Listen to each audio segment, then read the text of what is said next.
for reporting that he's hiked his salary by 350% to 5.9 million rand. He's denied any wrongdoing.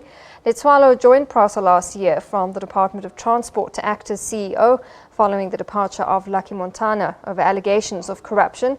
At the time, it was said he would continue earning his Department of Transport salary of 1.3 million rand plus a 12% acting CEO allowance.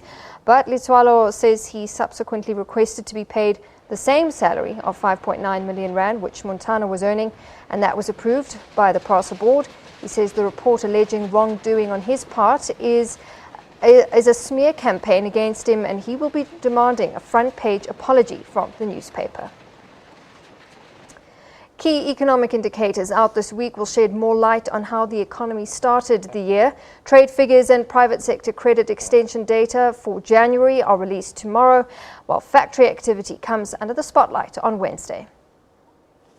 There is usually a trade deficit in January, meaning the value of goods imported would be more than the value the country exported. Imports usually increase in January following a seasonal decline in December. But unlike the previous 3 years, the size of the deficit may be smaller this January.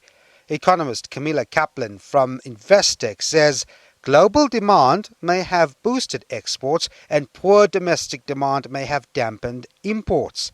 Also out tomorrow are figures showing the rate at which households and the private sector borrowed money in January.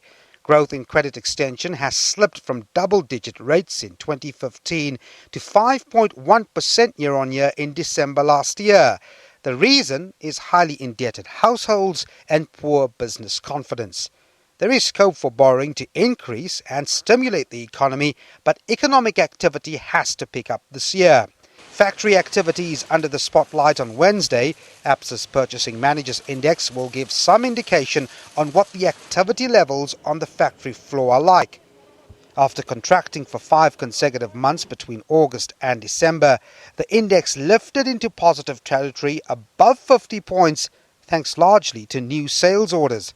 Activity is expected to remain above the positive 50 mark in the latest index. The cold, rainy weather has been good news for farmers.